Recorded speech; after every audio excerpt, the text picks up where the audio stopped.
Magnetic property of material में कुछ लिखवाया था मैंने.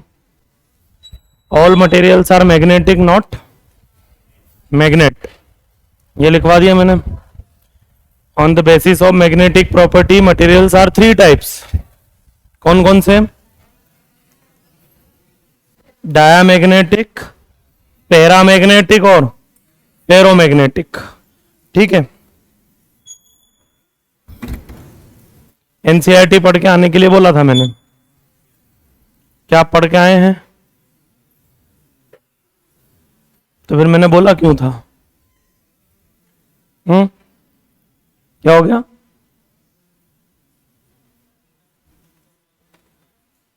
क्या समझ में नहीं आया? जो मैंने बोला कल वही तो सब कुछ लिखा हुआ है.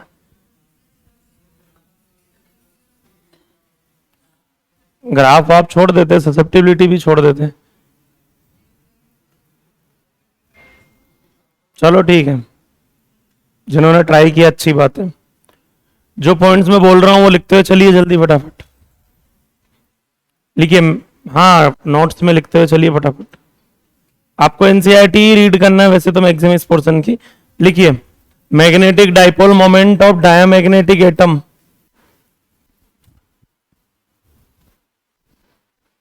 Magnetic dipole moment of diamagnetic atom is zero. Magnetic dipole moment of diamagnetic atom is zero. Magnetic dipole moment of diamagnetic material is zero. Magnetic dipole moment of diamagnetic atom is zero. फिर दूसरा statement है material का भी zero. दूसरा statement, magnetic dipole moment of diamagnetic material is zero.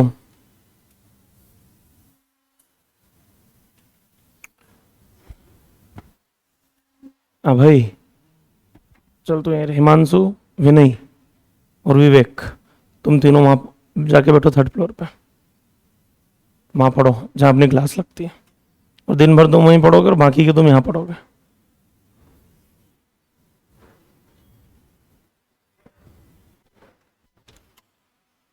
क्या लिखा? Magnetic dipole moment of diamagnetic material is.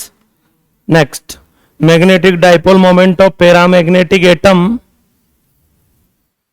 Magnetic dipole moment of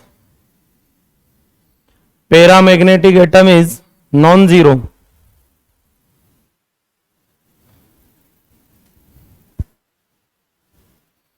Magnetic dipole moment of paramagnetic atom is non-zero. Next point, magnetic dipole moment of paramagnetic material is zero. Magnetic dipole moment of paramagnetic material is zero.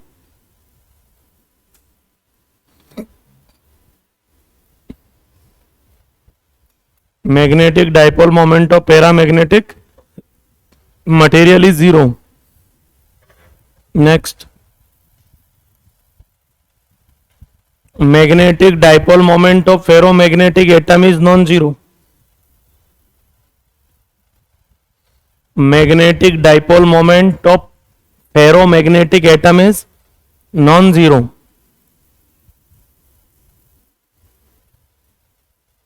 Magnetic dipole moment of ferromagnetic atom is non-zero. और material का, magnetic dipole moment of ferromagnetic material is.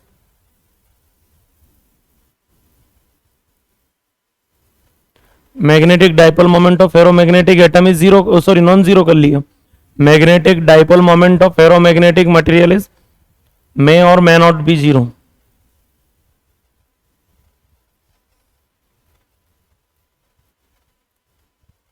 May और may not be zero.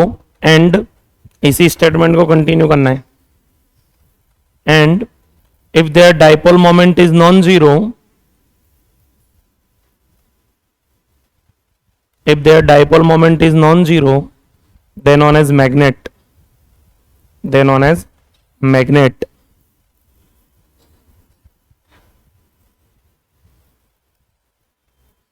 If their dipole moment is non-zero, they known as magnet. उसी को क्या बोलते हैं अपन?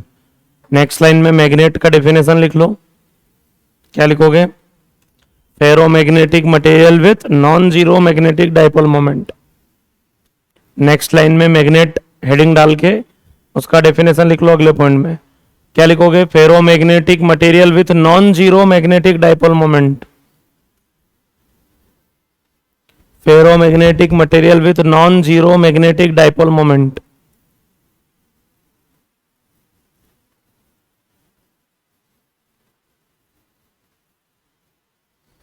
Ferromagnetic material with non zero magnetic dipole moment. Next अगला point अगली line में, all magnets are ferromagnetic material. All magnets are ferromagnetic material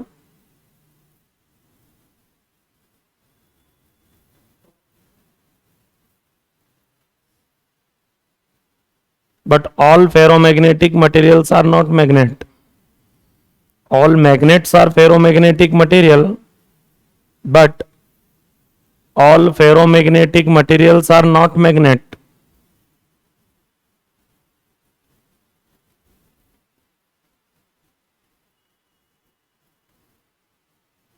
All magnets are ferromagnetic material, but all ferromagnetic materials are not magnet.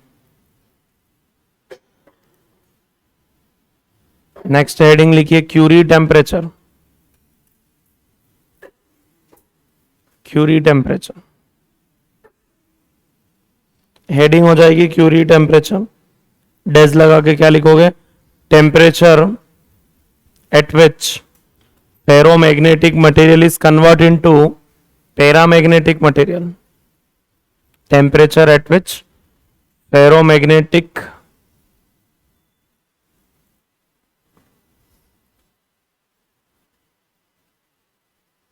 ferromagnetic material is converted into paramagnetic material. Temperature at which ferromagnetic material is converted into paramagnetic material. Reason क्या रहता है इसका? Domains का breakdown है ना, ये ध्यान रखना. अगली लाइन में अगला पॉइंट, क्यूरी टेम्परेचर खत्म हो गया. नेक्स्ट लिखिए diamagnetic character is universal. Diamagnetic character is universal. Diamagnetic character is universal.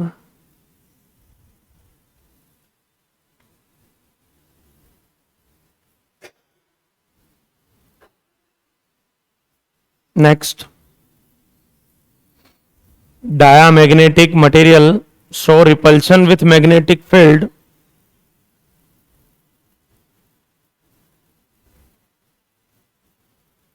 Diamagnetic material show repulsion with magnetic field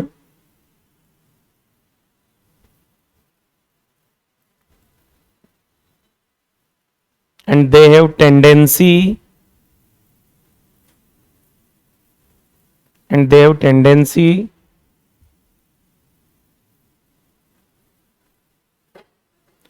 diamagnetic लिखा ना अपन ने. Diamagnetic material show repulsion with magnetic field and they have tendency to move from high intensity to low intensity.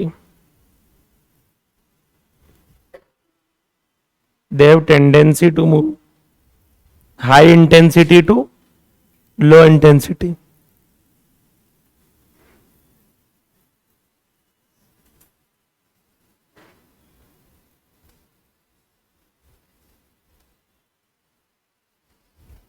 Next line में para and ferromagnetic material show attraction with magnetic field.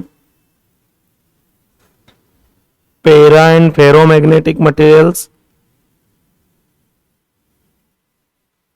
Show attraction with magnetic field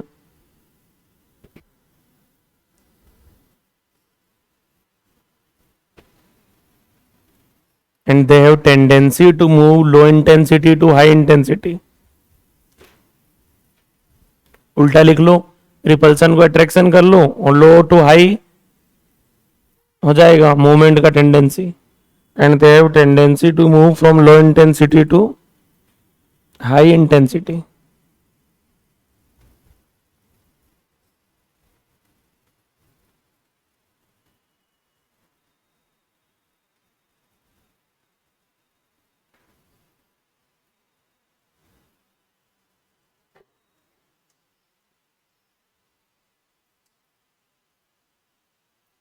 हो गया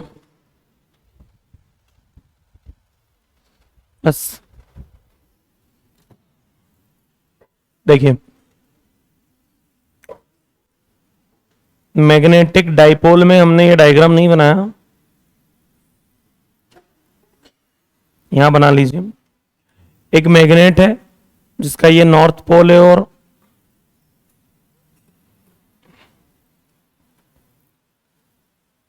ये north pole, ये south pole. यहां पे magnetic field का direction क्या होगा, यहां पे मैग्नेटिक फील्ड का डायरेक्शन क्या होगा, यहां पे मैग्नेटिक फील्ड का डायरेक्शन क्या होगा, यहां पे क्या होगा. मैग्नेटिक डाइपोल मोमेंट किधर से किधर होता है, साउथ टू नॉर्थ. और एक्सियल पोजीशन पे मैग्नेटिक फील्ड डाइपोल मोमेंट के डायरेक्शन में होती है, तो यहां पे मैग्नेटिक फील्ड ऐसा आएगा. और ब्रॉडसाइड पोजीशन पे मैग्नेटिक फील्ड डाइपोल मोमेंट के ऑपोजिट डायरेक्शन में होती है. इसका मतलब ये हुआ कि फील्ड लाइंस ऐसे निकलेंगी और ऐसे घूम के यहां पहुंचेंगी. समझ में आया क्या? ये अरेंजमेंट रहेगा किसका, फील्ड लाइंस का.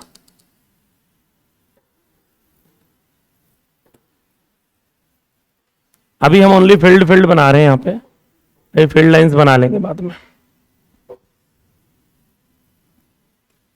यहां मैग्नेटिक फील्ड का डायरेक्शन क्या रहेगा, यस. क्लियर है क्या? तो मैग्नेटिक फील्ड लाइंस का अरेंजमेंट कैसा हो जाएगा,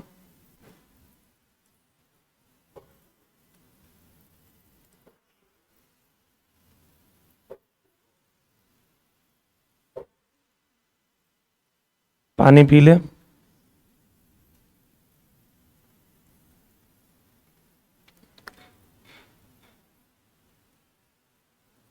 ये नॉर्थ पोल हो गया, ये साउथ पोल हो गया.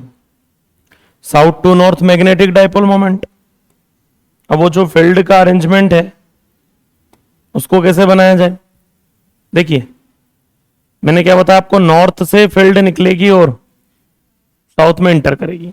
लेकिन जो मैग्नेटिक फील्ड होती है वो नॉन कंजर्वेटिव नेचर का होता है, जैसे इलेक्ट्रिक फील्ड कंजर्वेटिव नेचर का होता है. Electric field lines close loop नहीं बनाती, लेकिन magnetic field line close loop. तो ये तो भी क्लोज लूप नहीं बना, यहां से शुरू हुआ यहां खत्म हो गया. बोले नहीं, मैग्नेट के अंदर भी होती फील्ड, ऐसे मैग्नेट के अंदर भी होती फील्ड. मतलब एक्चुअल में ऐसी होती है मैग्नेटिक फील्ड लाइंस मैग्नेट की.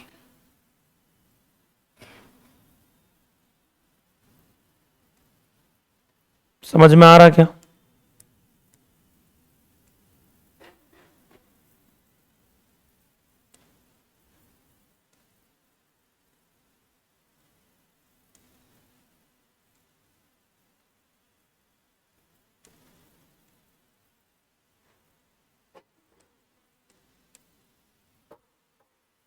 तो आपसे पूछा जाएगा, क्या पूछा जाएगा,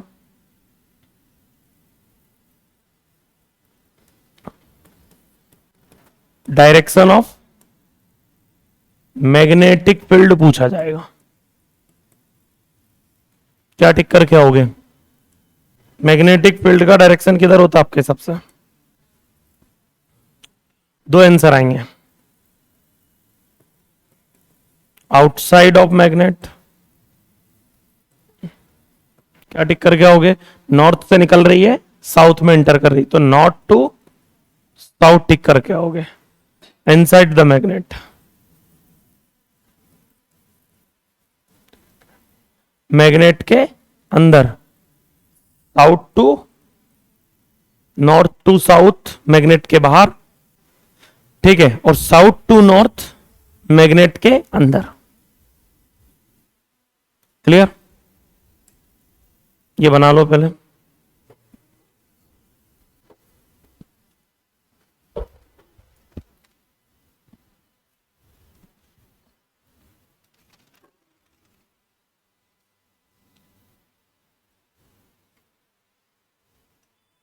और ऊपर मस्ती मत करना, पढ़ना चुपचाप।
ये बना लीजिए।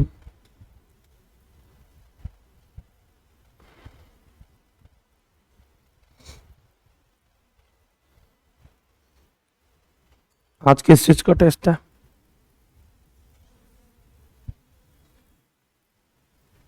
केमिस्ट्री में टॉपिक केमिकल बॉन्डिंग। मजा आता होगा तुमको टेस्ट देना। सबके नंबर आ रहे हैं मस्त।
हो गया। अब डाइपोल की जो मैग्नेटिक फील्ड होती है वो आर क्यूब के इनवर्सली प्रोपोर्शनल है। आर क्यूब के इनवर्सली प्रोपोर्शनल मतलब डिस्टेंस बढ़ने के साथ फील्ड कम होती जाती है। तो फील्ड का इंटेंसिटी कहां पे ज्यादा होगा? मैग्नेट के पास या मैग्नेट से दूर? सीधी सी बात है, मैग्नेट के पास में ज्यादा फील्ड का इंटेंसिटी होगा। तो होता क्या है, जैसे दो मैग्नेट हमने यहां अरेंज किया, एक मैग्नेट का नॉर्थ पोल और एक ये मैग्नेट है जिसका। तो अभी आप लोगों ने देखा कि मैग्नेटिक फील्ड कहां से निकलती है? नॉर्थ से निकलती है, और ये बाहर वाली जगह मैग्नेट के। ये दो डिफरेंट मैग्नेट है ना, एक मैग्नेट नहीं है लेके आए। तो नॉर्थ से निकल के अब इस मैग्नेट की फील्ड यहां आएगी, इसकी भी यहां आएगी। तो दोनों पोल अगर बहुत पास में रखे हुए हैं तो ये जो मिडिल वाला पार्ट रहता है ये हाई इंटेंसिटी की मैग्नेटिक फील्ड रखता है। लेकिन अगर मैग्नेट को आपने इस तरीके से अरेंज किया है कि मैग्नेट के जो दोनों पोल हैं, एक नॉर्थ पोल और एक दूसरी मैग्नेट का क्या, उनमें गैप अगर आपने ज्यादा रखा तो दोनों मैग्नेट के पास ये जो पॉइंट्स होंगे, ये दोनों क्या होंगे? हाई इंटेंसिटी के पॉइंट होंगे। मतलब कुल मिला के हाई इंटेंसिटी कहां होती है? मैग्नेट के जस्ट। अब यहां ये दोनों पोल इतने पास में रखे हुए हैं कि मैग्नेट के जस्ट पास वाली जो लोकेशन है वो इन दोनों का मिड पॉइंट हो गया। और अगर दूर रखे रहेंगे तो यहां होगी हाई इंटेंसिटी पास में, बीच में क्या होगी? लो इंटेंसिटी, क्योंकि ये दूर हो गया दोनों मैग्नेट से। क्लियर है क्या? तो ये जो सेंटर वाला पार्ट होता है वो इन दोनों के कंपेयर में कैसा रहता है? लो इंटेंसिटी वाला पार्ट रहता है। बना लीजिए।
हो गया?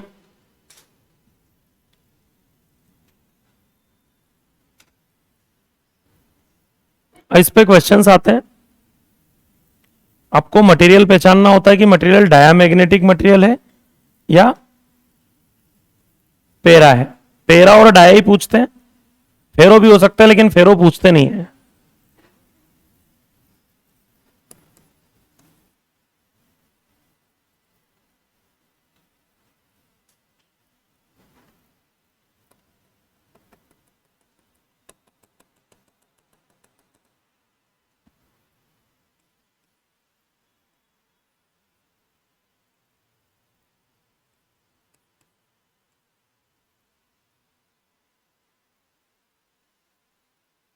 अगर आप देखने से अच्छा बनाना स्टार्ट कर देंगे तो मेरे हिसाब से ज्यादा बेटर रहेगा।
हो गया?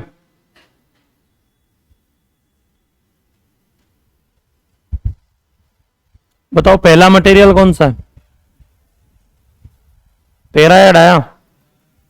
डाया। हाई इंटेंसिटी पे इकट्ठा हो गया वो, और हाई इंटेंसिटी तो पेरा को पसंद है। हाँ ना, ये डायामैग्नेटिक है, यहां हाई इंटेंसिटी है ना, क्योंकि बोलो, समझ में आ रहा है? ये यहां हाई इंटेंसिटी यहां पे, और यहां लो है बीच में, तो ये कहां इकट्ठा हो गया? लो इंटेंसिटी पे। और लो इंटेंसिटी किसको पसंद है? ये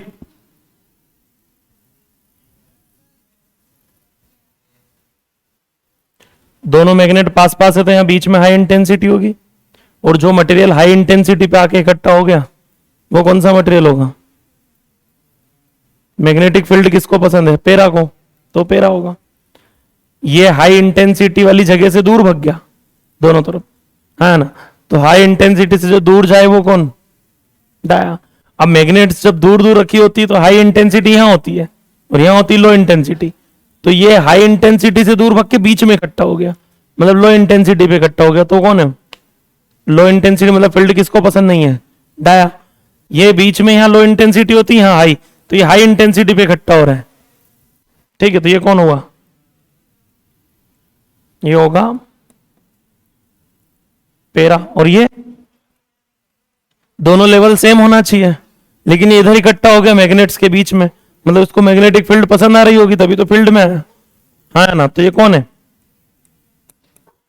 अरे इस ट्यूब के अंदर क्या है? Paramagnetic material. इस ट्यूब के अंदर डाया, क्योंकि ये दूर भग रहे हैं।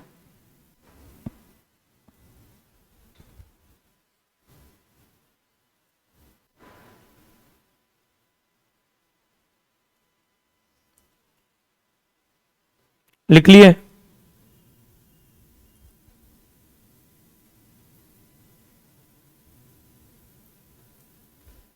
बड़े आगे।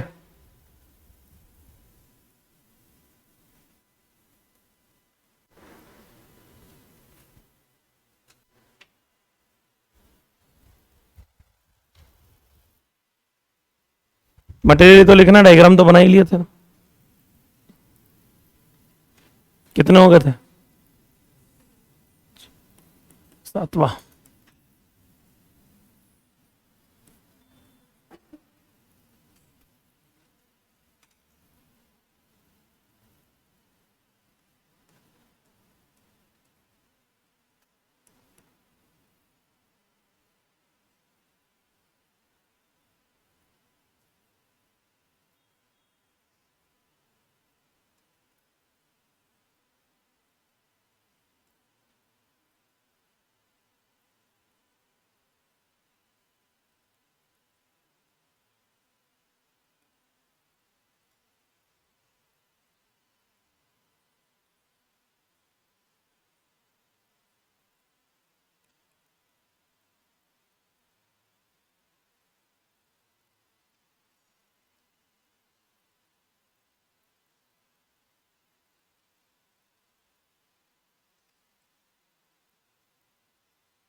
हाँ जी, कौन सा मटेरियल है? और ये पेरा भी हो सकता है, फेरो भी हो सकता है, दोनों अट्रैक्शन शो करते हैं, लेकिन डाया पेरा ज्यादा चलता है, इसलिए हम डाया पेरा चला।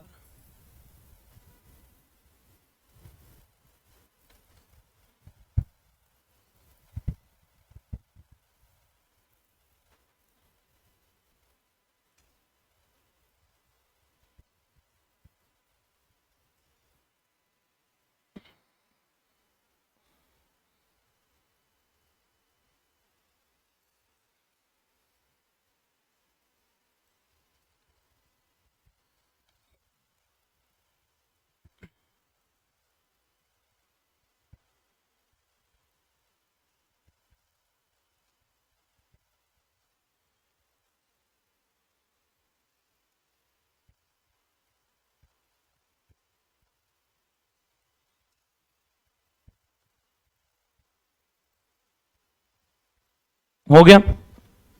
हो गया हो तो एक सिंपल क्वेश्चन पूछता हूं कि एक पॉइंट चार्ज है Q1 और ये एक और पॉइंट चार्ज है Q2 और इनमें डिस्टेंस क्या है R, तो इलेक्ट्रोस्टैटिक फोर्स कितना लगेगा इनके बीच में?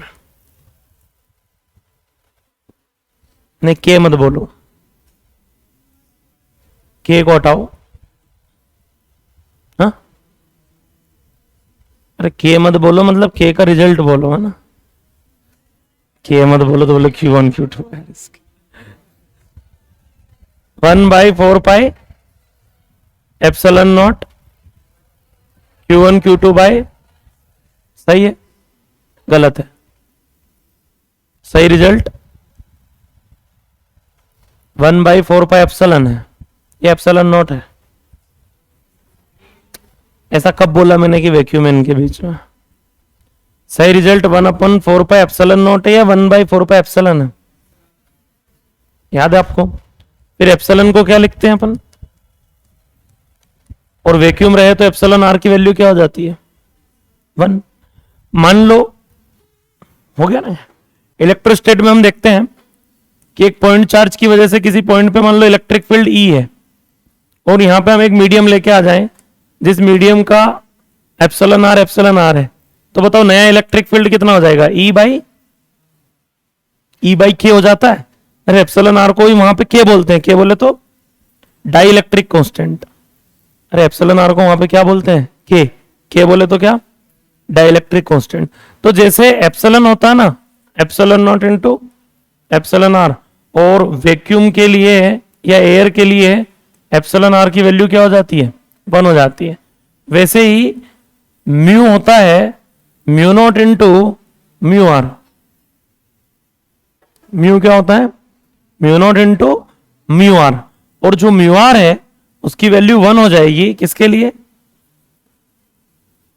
वैक्यूम के लिए।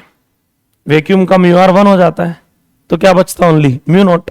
इसका मतलब मैग्नेटिज्म में जितने रिजल्ट पड़े सब गलत है, वो सब ओनली वैक्यूम के रिजल्ट है। बिल्कुल सही बात है, वो ओनली किसके रिजल्ट है? सब में म्यू नॉट बाई 4 पाई पढ़ते आ रहे हैं अपन तो पहले दिन से। तो वो म्यू नॉट सच्चाई में म्यू नॉट है या mu naught into mu r है?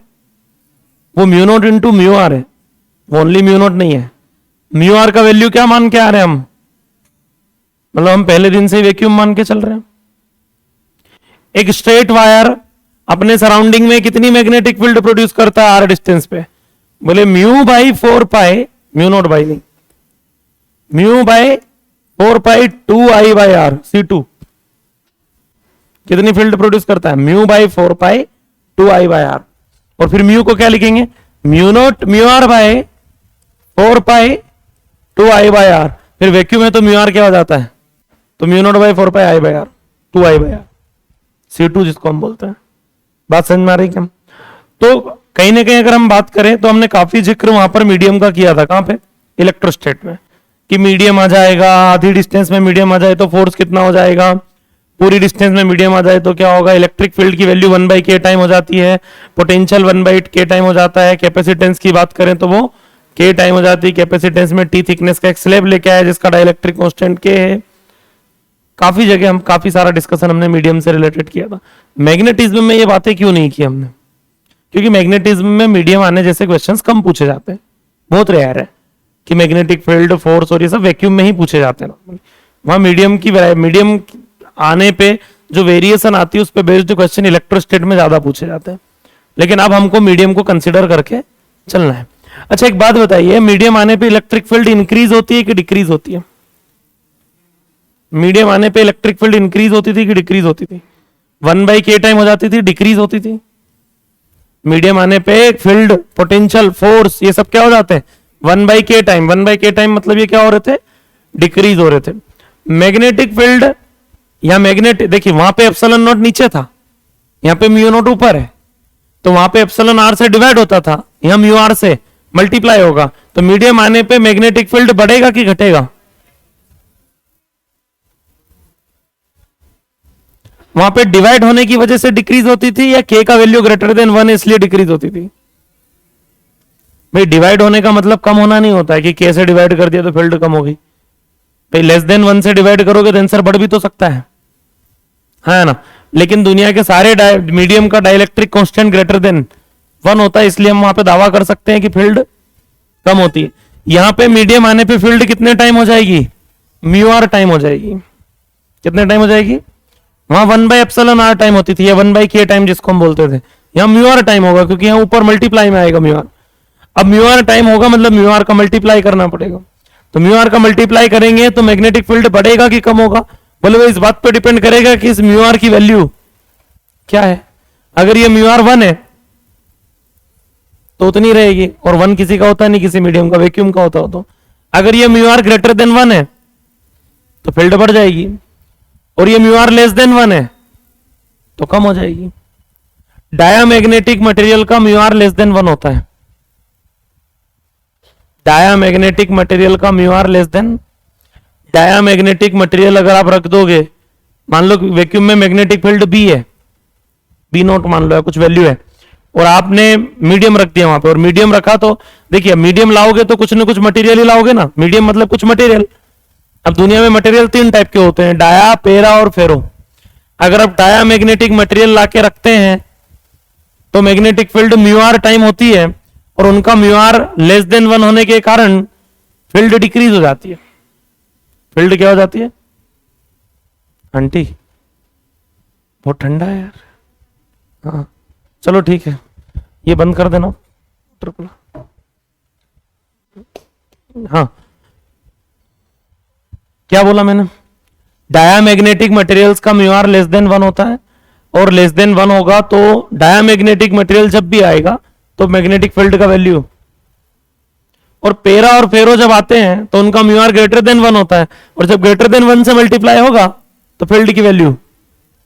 तो जैसे वहां फील्ड में, वहां पे मीडियम आने पे इलेक्ट्रिक फील्ड डिक्रीज होता था, ऐसा यहां दावा नहीं कर सकते आप, यहां डिक्रीज भी हो सकता है, और डिपेंड करेगा कि जिस मीडियम को आप लेके आ रहे हो वो मीडियम जो है वो कौन सा मटेरियल है, डायामैग्नेटिक मटेरियल है, पैरामैग्नेटिक मटेरियल है, या फिर फेरोमैग्नेटिक मटेरियल है।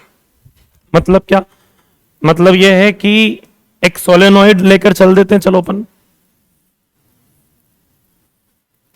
एक सोलेनोइड जिसमें कुछ भी नहीं है, क्या है, वैक्यूम है, वैक्यूम है भी, और इसमें कुछ करंट फ्लो हो रहा है, और इस सोलेनोइड के अंदर मैग्नेटिक फील्ड का जो वैल्यू है बी नॉट, उसकी वैल्यू हम क्या लिखते हैं, म्यू नॉट एन आई। फिर क्या किया गया, फिर ये किया गया कि सोलेनोइड के अंदर एक मटेरियल लाके रख दिया,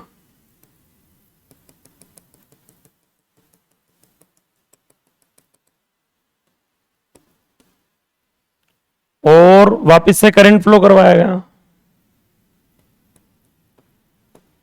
वही आई। तो अब मैग्नेटिक फील्ड इसके अंदर जो हो गई B इक्वल टू, वो क्या हो गई, mu not mu R N I, mu not mu R N I, मतलब म्यू आर टाइम हो गई, हाँ ना। ये इसको आप ऐसे भी लिख सकते हैं, B is equal to mu r into B naught. अरे वैक्यूम के फील्ड के कंपेयर में, वैक्यूम में जो फील्ड आ रहा था बी नॉट, उसका म्यू आर टाइम फील्ड हो गया किसमें, मीडियम में। अब ये नोटिस किया गया कि अगर मटेरियल डायामैग्नेटिक मटेरियल है तो डायामैग्नेटिक मटेरियल में ये देखा कि बाद में फील्ड कम थी, वैक्यूम की फील्ड ज्यादा है, मतलब मीडियम आने पे फील्ड क्या हो गई, कम हो गई। वैक्यूम में थी बी नॉट, मीडियम आने पे क्या हुई, बी, तो मीडियम आने से फील्ड क्या हो गई, डिक्रीज हो गई। अब किसी का मल्टीप्लाई होके भी फील्ड अगर डिक्रीज हो जाए, इसका मतलब जो मल्टीप्लाई हो रहा है वो वैल्यू लेस देन 1 है। इससे क्लियरली समझ में आया कि डायामैग्नेटिक मटेरियल्स का जो म्यू आर होता है वो लेस देन 1 होता है, ग्रेटर देन 0, 0 से 1 के बीच की कोई वैल्यू होती है।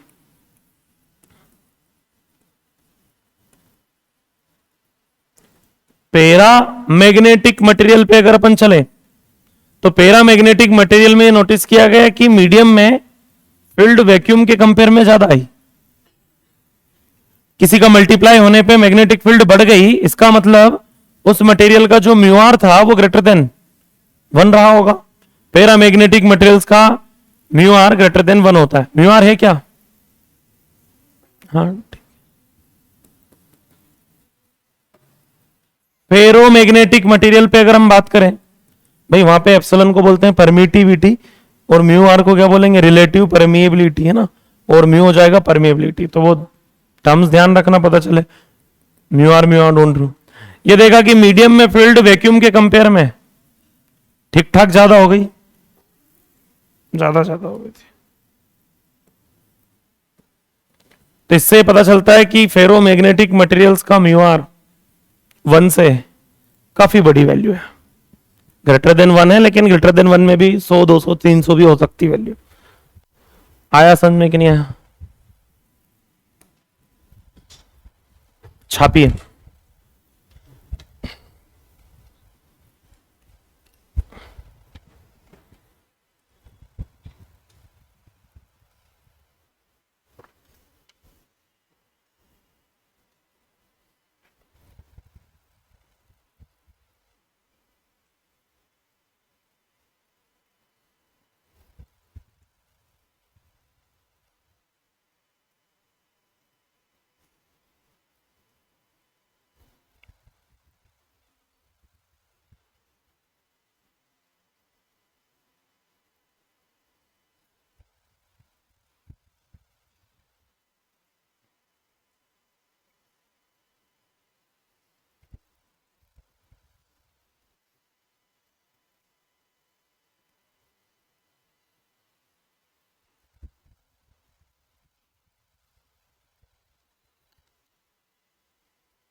हो गया?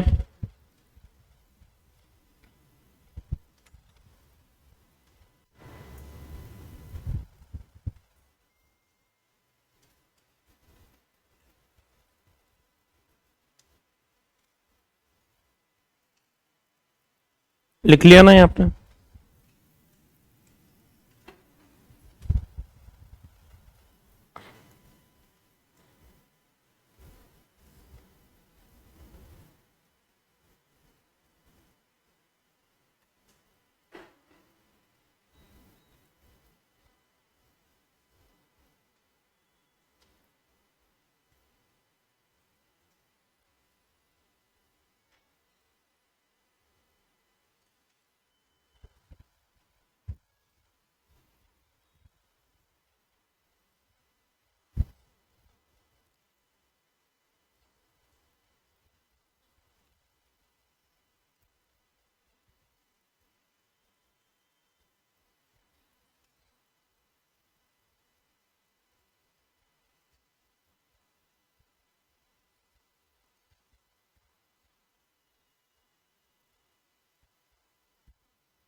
हो गया। अब इसके रीजन पे आते हैं कि ऐसा कैसे हो सकता है, मतलब फील्ड कैसे बढ़ सकती है। मान लो एक सोलेनॉइड है, उसमें जो भी फील्ड पहले था वो फील्ड बढ़ कैसे सकता है। मान लो सोलेनॉइड के अंदर 10 टेस्ला फील्ड था और फिर आपने मटेरियल रख दिया कौन सा, पैरामैग्नेटिक। पैरामैग्नेटिक मटेरियल रखने पे मान लो 15 टेस्ला हो गई फील्ड, तो 5 टेस्ला फील्ड आई कैसे।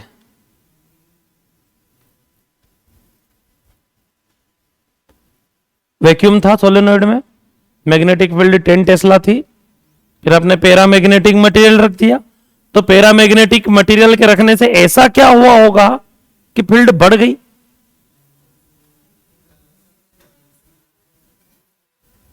हाँ,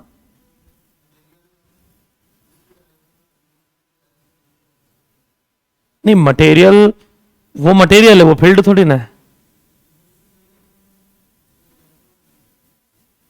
देखिए सीधी सी बात है, मतलब थोड़ा ठीक पॉइंट तक पहुंचो, ऐसा कोई दिक्कत नहीं है कि कहीं ना कहीं अगर बात करें तो फील्ड कैसे बढ़ सकती है। फील्ड में फील्ड जुड़ के फील्ड बढ़ सकती है, मतलब कुछ तो ऐसा है जो एक्स्ट्रा मैग्नेटिक फील्ड प्रोड्यूस कर रहा है।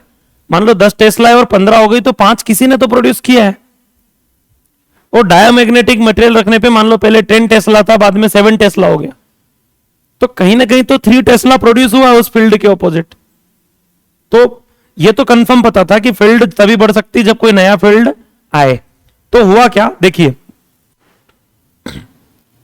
हम सोलेनॉइड में एक करंट फ्लो करवा रहे थे, कौन सा करंट, आई एम, इसको हम बोलेंगे मैग्नेटाइजिंग करंट। क्या बोलेंगे, मैग्नेटाइजिंग करंट, आई एम लिखते हैं उसको, ठीक है। और इसके अंदर जो फील्ड आ रही थी वो कितनी आ रही थी, वैक्यूम की field B not is equal to बोलो mu not N I M, mu not N I M. फिर हुआ यूं कि सोलेनॉइड के अंदर क्या रख दिया गया, एक मटेरियल लाके रखेंगे, अभी भी हम वही करंट फ्लो करवा रहे हैं, कितना, आई एम, मतलब हमने करंट का वैल्यू चेंज नहीं किया। हाँ भाई ऐसा हो कि मान लो ये करंट बदल दिया तो उससे समझ में आता है यार कि करंट बदलने पे फील्ड क्या होगी, बदल जाएगी, लेकिन हम तो करंट भी नहीं बदल रहे, जितना करंट पहले था उतना ही करंट। तो पहले अगर field mu naught N I M थी, अभी भी क्या होना चाहिए, mu naught N I M होना चाहिए था। लेकिन ये देखा कि मटेरियल आने पे फील्ड या तो बढ़ जाती है या कम हो जाती है, मटेरियल की प्रॉपर्टी पे डिपेंड करती है कि ये मटेरियल पैरामैग्नेटिक है कि फेरो है कि डाया है, कौन सा मटेरियल है। बाद में समझ में आया कि मटेरियल रखने पे एग्जैक्टली होता क्या है, जैसे ही आप मटेरियल रखते हो तो मटेरियल की सरफेस पे एक नया करंट फ्लो होना स्टार्ट हो जाता है। एक करंट तो आप फ्लो करवा ही रहे हो, कौन सा, आई एम, और मटेरियल लाने पे उसका मैग्नेटाइजेशन होने से मटेरियल की सरफेस पे एक करंट आ जाता है, नया करंट, और वो करंट जो है वो है आई एस, उसका नाम रखा गया सरफेस करंट। उसका नाम क्या रखा गया, बोले एग्जैक्टली ये होता है कि मटेरियल रखने पे करंट एक नहीं दो दो हो जाती है। हाँ हाँ,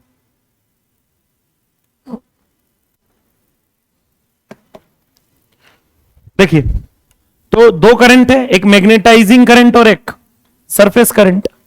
तो अब होगा क्या कि यहां सोलेनॉइड के अंदर दो दो फील्ड हो जाएगी, कौन सी, एक हो जाएगी mu naught N I M और एक हो जाएगी mu naught N I S.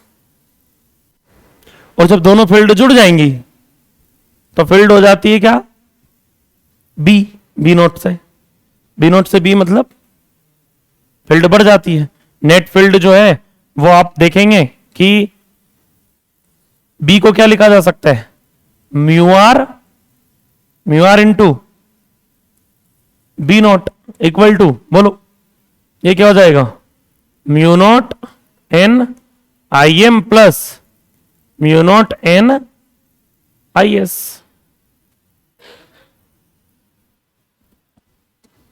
Mu r time हो जाती है कहने की बात करें तो। और ये ऑलरेडी बी नोट पहले से कितना है, mu naught N I M.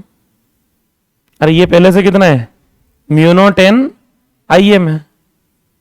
Clear है क्या? अगर कोई बोले कि मटेरियल आने पे ऐसा क्या हो जाता है कि मैग्नेटिक फील्ड की वैल्यू बढ़ जाती है या कम हो जाती है, तो बोले मटेरियल की सरफेस पे एक नया करंट आता है। कौन सा? सरफेस करंट, जो मैग्नेटिक, वो अपनी मैग्नेटिक फील्ड और प्रोड्यूस करेगा, तो ओवरऑल मैग्नेटिक फील्ड का वैल्यू क्या हो जाता है, बढ़ जाता है। ठीक है। और डायामैग्नेटिक मटेरियल में यही सरफेस करंट अपने मैग्नेटाइजिंग करंट के ऑपोजिट फ्लो होता है, तो उसकी फील्ड जो है वो मैग्नेटाइजिंग करंट के ऑपोजिट आती है। जहां बीच में हम प्लस लिख रहे हैं वहां पे क्या आ जाएगा, माइनस आ जाएगा, सरफेस करंट ऑपोजिट होने की वजह से। तो टोटल फील्ड क्या हो जाएगी, कम हो जाती है। डिक्रीज होने और इंक्रीज होने का ये रीजन है, due to presence of surface current on the surface of material. छापिए।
हो गया।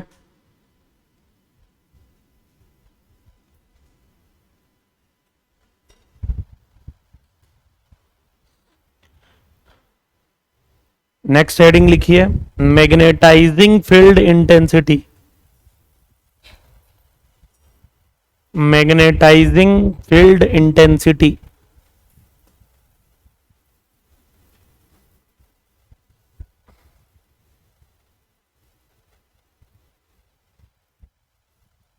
मैग्नेटाइजिंग फील्ड इंटेंसिटी सिंबल रहता capital H.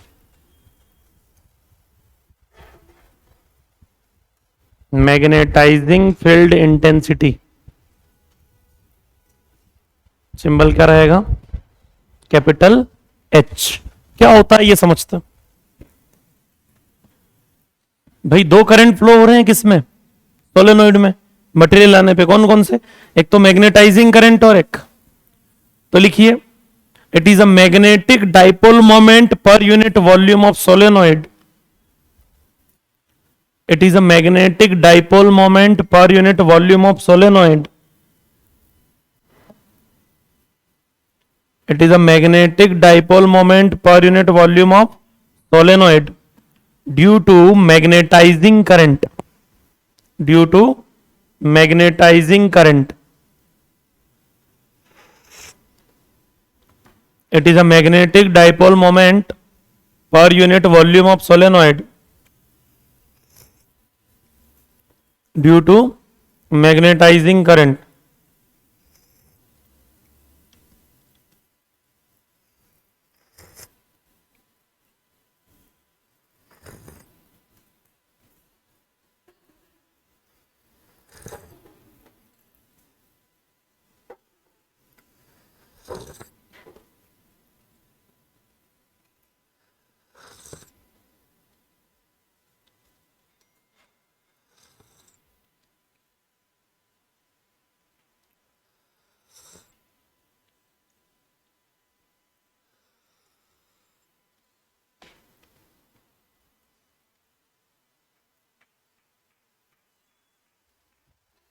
Magnetic dipole moment per unit volume of solenoid क्या हो जाएगा ये, magnetic dipole moment m divided by volume of solenoid.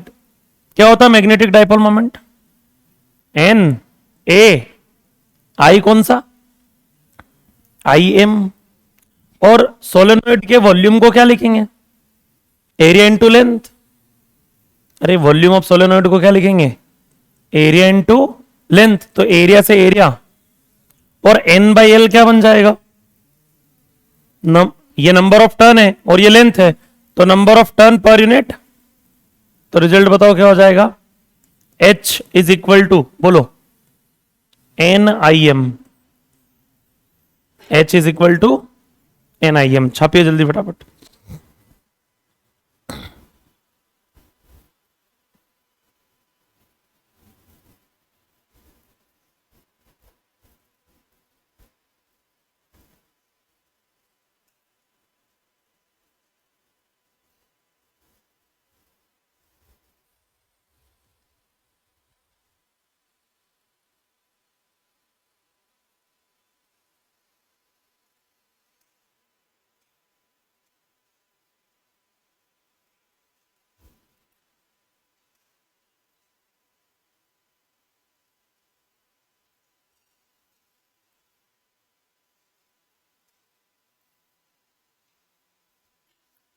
Next heading लिखिए intensity of magnetisation. Intensity of magnetisation, मिलते जुलते नाम है, ध्यान रखना थोड़ा सा. पहला क्या था, मैग्नेटाइजिंग फील्ड इंटेंसिटी, इसका नाम है इंटेंसिटी ऑफ मैग्नेटाइजेशन. सिंबल रहेगा कैपिटल आई, एनसीईआरटी में एम लिखा हुआ है. मैं एम इसलिए नहीं लिख रहा हूं क्योंकि एम हम डाइपोल मोमेंट को मान चुके हैं. सिंबल आई भी चलता है, एम भी चलता है, दोनों चलता है. एनसीईआरटी में एम लिखा हुआ है. तो क्या लिखा, इंटेंसिटी ऑफ मैग्नेटाइजेशन, आई लिखिए. It is a magnetic dipole moment per unit volume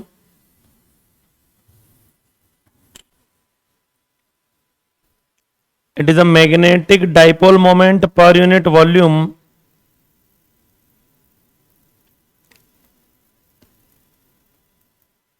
it is a magnetic dipole moment per unit volume due to surface current.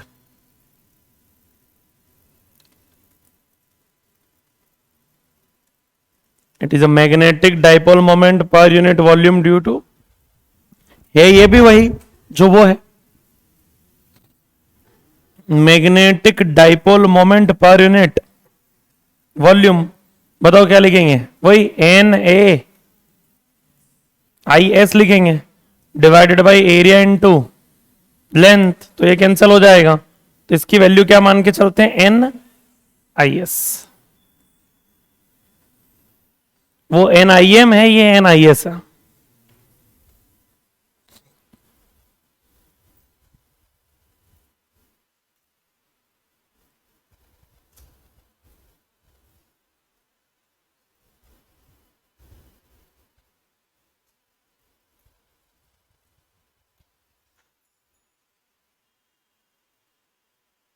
हो गया।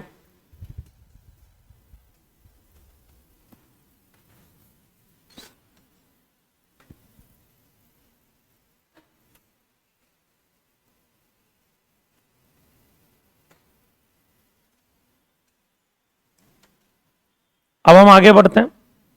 जो मीडियम का फील्ड देखा हमने, वो कितना देखा?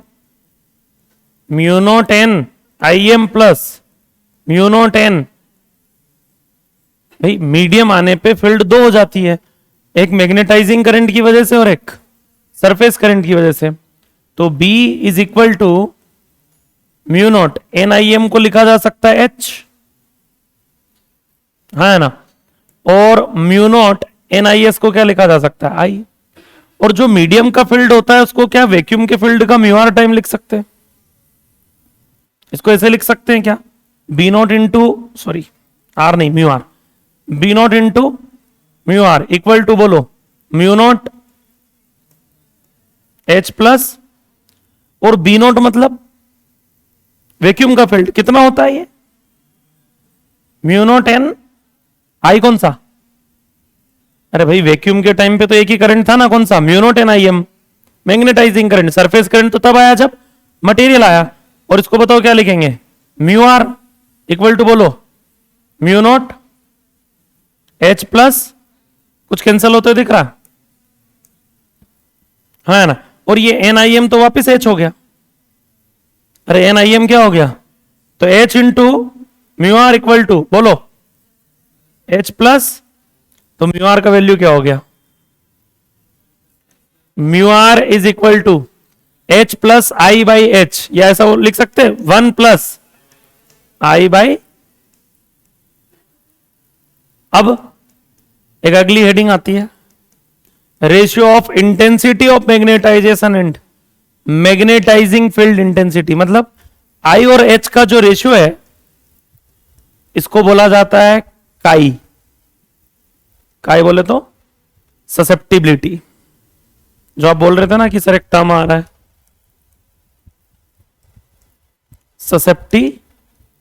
Susceptibility, chi. तो बताओ mu r is equal to, क्या फॉर्मूला हो गया? 1 प्लस एक्स नहीं है, वो क्या है? मोल फ्रैक्शन के लिए जो लिखते हो तुम लोग, chi. Mu r is equal to 1 plus chi, I by H को क्या लिखते हैं? काई। चलो, अब mu r is equal to 1 plus chi है। एक बात बताइए, मटेरियल अगर डायामैग्नेटिक मटेरियल है तो डायामैग्नेटिक मटेरियल का म्यू आर क्या होता है? एक से कम, ठीक है। तो एक में क्या जोड़ूं कि एक से कम आ जाए? कोई नेगेटिव वैल्यू जोड़ना पड़ेगी। एक में क्या जोड़ें कि एक से? तो कोई भी ऐसी वैल्यू जोड़ना पड़ेगी ना जो नेगेटिव हो, क्योंकि पॉजिटिव वैल्यू जोड़ दी आंसर एक से। तो डायामैग्नेटिक मटेरियल का म्यू आर लेस देन 1 होता है, और वो वैल्यू 1 में कुछ जुड़ के आना है। मतलब इनका जो काई होता है वो नेगेटिव होता है, लेस नेगेटिव बोलते हैं अपन। नेगेटिव, लेस नेगेटिव मतलब ये आएगा 0 से लेके, मतलब लाइक 0 से इधर कम आएगा, -0.7 -0.6 ऐसी वैल्यू। -1 और से 0 के बीच में कुछ रहता है, -1 to 0 ये रेंज रहती है इसकी, इसके बीच में कहीं रहेगा। पैरा मैग्नेटिक मटेरियल का म्यू आर कितना होता है? Greater than 1। 1 में क्या जोड़े कि 1 से ज्यादा है? कुछ भी जोड़ दो, प्लस वाली वैल्यू, हाँ या ना। तो बताओ इसका जो काई रहेगा वो क्या रहेगा? बोलो, लेस पॉजिटिव। लेस पॉजिटिव मतलब थोड़ी बहुत पॉजिटिव वैल्यू, छोटी वैल्यू। क्यों? क्योंकि म्यू आर बहुत ज्यादा नहीं होता है। और मान लो फेरोमैग्नेटिक मटेरियल है तो उसका म्यू आर तो बहुत बड़ा होता है। तो 1 में क्या जोड़ें कि बहुत बड़ी वैल्यू आ जाए? बहुत बड़ी वैल्यू जोड़ना पड़ेगी 1 में। मान लो 200 लाना है तो 199 जोड़ना पड़ेगा, ठीक है। तो उसका काई जो होता है वो क्या रहता है, मोर पॉजिटिव, लार्ज पॉजिटिव भी बोल देते हैं बहुत सारे लोग, बड़ी वैल्यू है पॉजिटिव में, ग्रेटर देन 1 मतलब। छापे। अच्छा इसके पहले भी कुछ लिखवाया क्या? हाँ,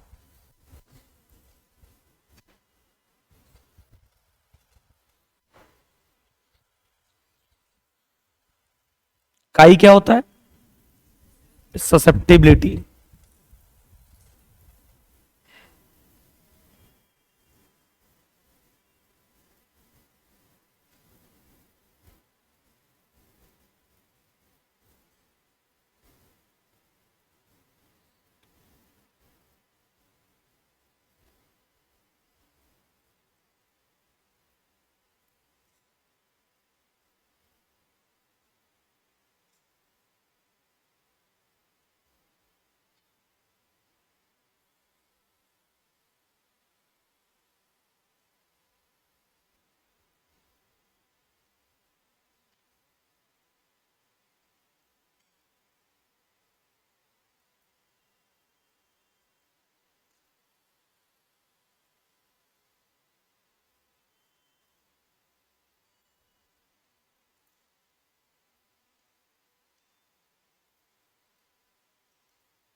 हो गया?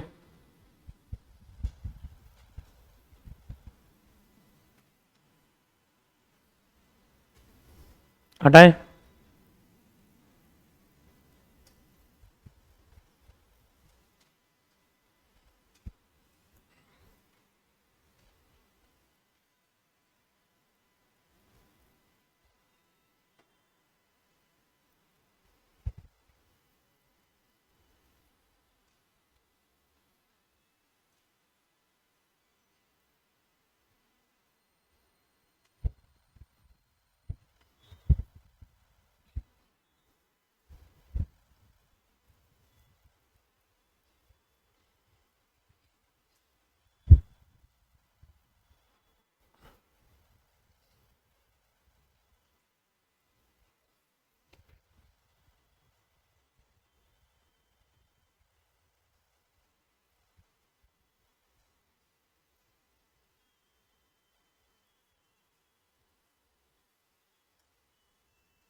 हो गया क्या?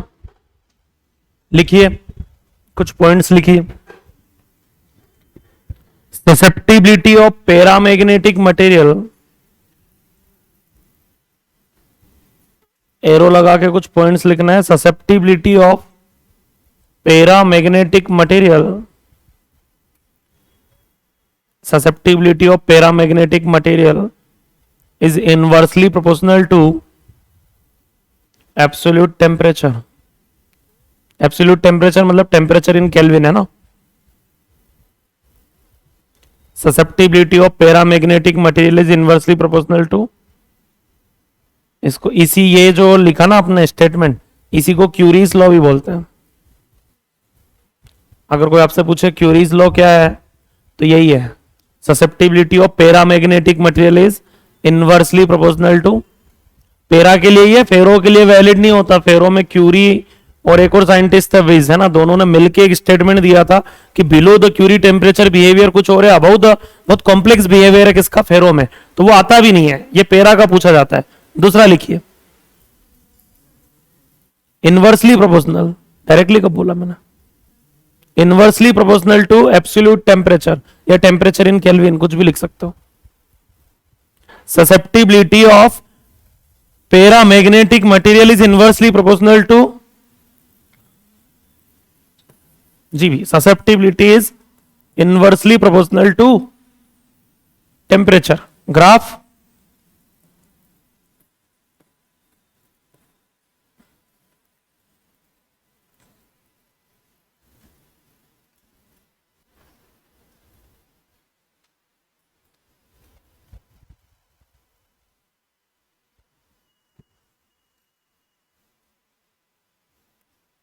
यही है क्यूरीज लॉ।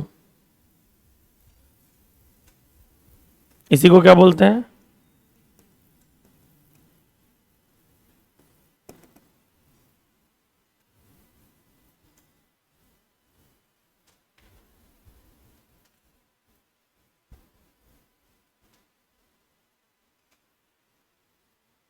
दूसरा लिखिए, susceptibility of diamagnetic material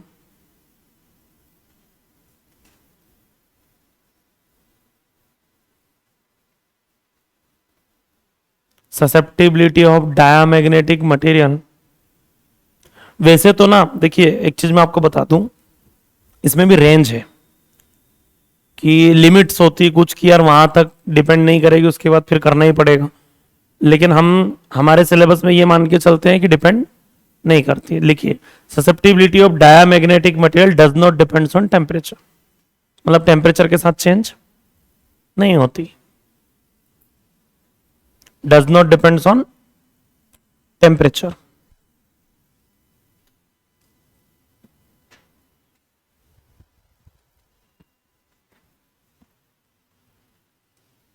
Next heading,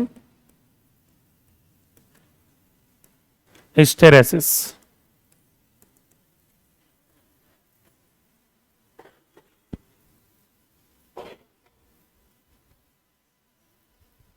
hysteresis cycle, hysteresis loop, कुछ भी आप बोल सकते हो।